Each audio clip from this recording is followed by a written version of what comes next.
Alabama, Wisconsin. The Crimson Tide absolutely dominate the Badgers, and they roll on, and no pun intended, as they get the big win yesterday.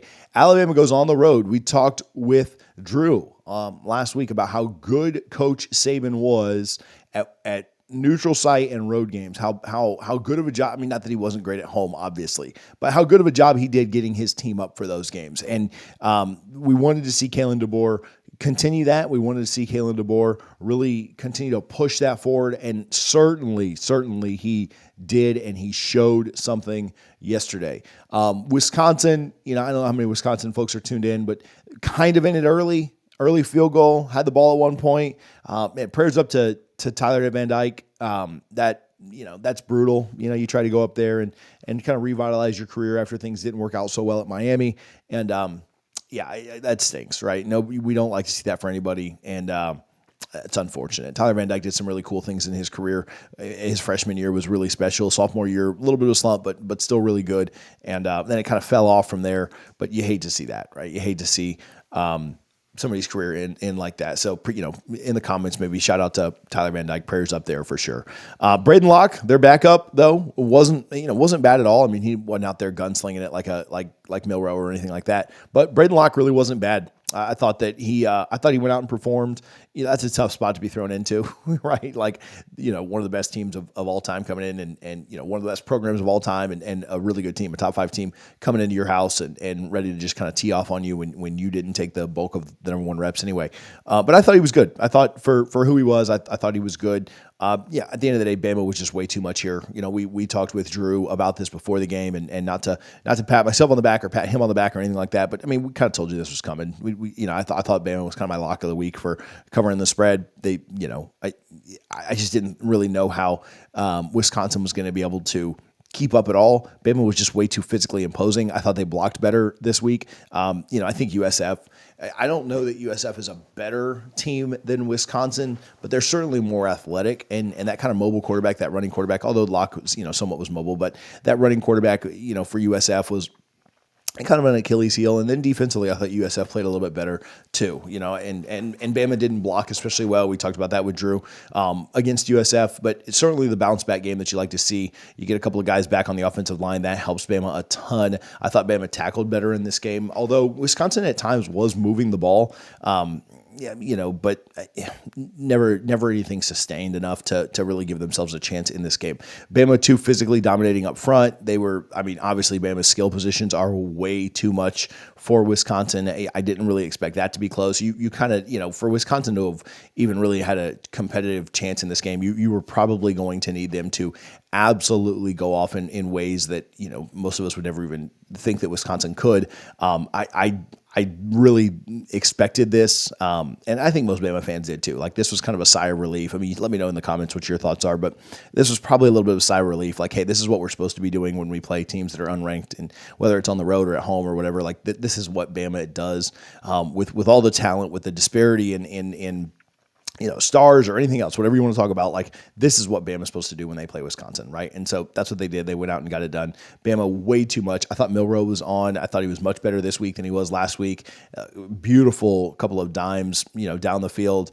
Guys kind of just run wide open. So, I'm not saying that, those are necessarily the toughest throws that he's ever had to play in his life or throw in his life. But, at the end of the day, you got to make the throws, right? I've seen quarterbacks plenty miss wide open guys running down the field, and he certainly didn't do that. I thought Milroe was really good. Ryan Williams is so nasty. I feel like I could spend 15 minutes talking about him. We won't do it just for sake of time, and I don't want to draw these things out just for no reason. Want to kind of give you my thoughts and then move on. But Ryan Williams is so nasty, it's not even funny. It's almost unfair that he has to play 2 more years in college. It feels like that guy could go on to the league like in a year or two. But yeah, he is unreal, and Bama's got some nasty, weapons for sure, and that doesn't surprise anybody. They really are just a machine. What I want to talk about though is what's next for Bama, and you know what's coming, right? You know what's coming in 2 weeks. You get this when you got through the first part of the schedule. You're 3-0. That's what everybody expected. That it would have been meltdowns if Bama wasn't 3-0 at this point. And not that Bama fans are not going to melt down with any loss, but any loss before the Georgia game would have been one that people would have been, certainly, wanting to fire a coach that had been installed for just a couple of games.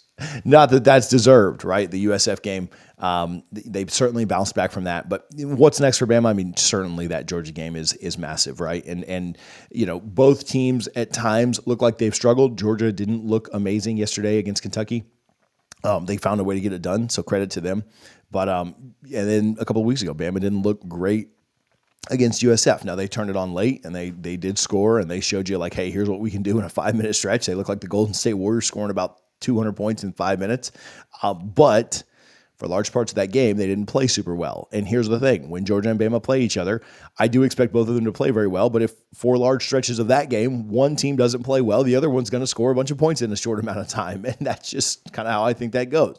At this point, I look at that game, and I think it's probably going to be pretty low scoring. I think both defenses will come to play. I think that it's going to be tough for Bama to do what they did to Wisconsin on that Georgia defense, which is really, really nasty. Georgia's defense bows up, and you saw them force Kentucky to try 1 billion field goals yesterday.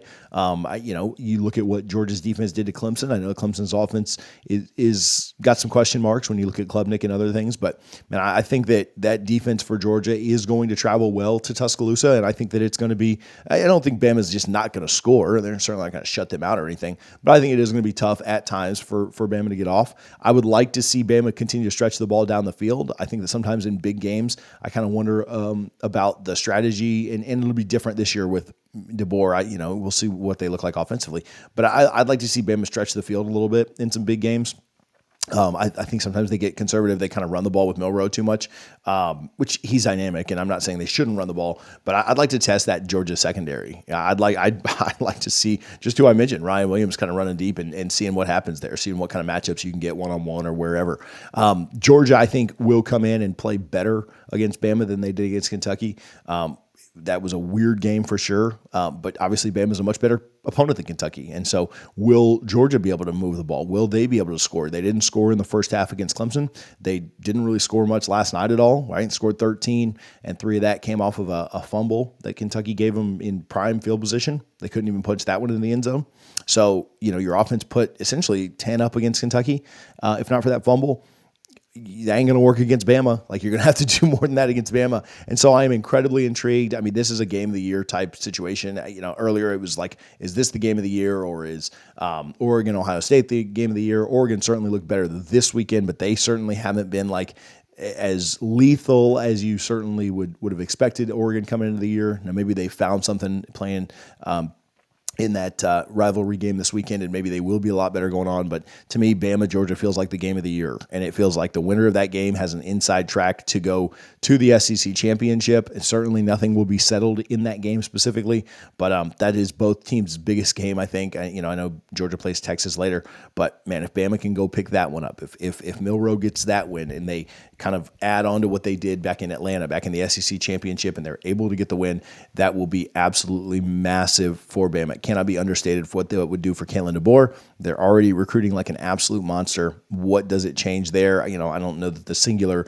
results of any one game are going to make the difference in certain recruitments, but man, it certainly doesn't hurt, right? And then for Georgia, man, you play kind of rough against Kentucky. Now you get the bye week. Then you have to play at Bama. Can you rebound? Can you be better? I expect them to, right? I expect Kirby Smart to have them up and have them ready to go, but we need to see it. We need to see it from both sides. And so, man, early pick for that game, man, I picked Georgia in the offseason. I feel like I might be leaning back towards Bama a little bit after watching the first 3 games of the year.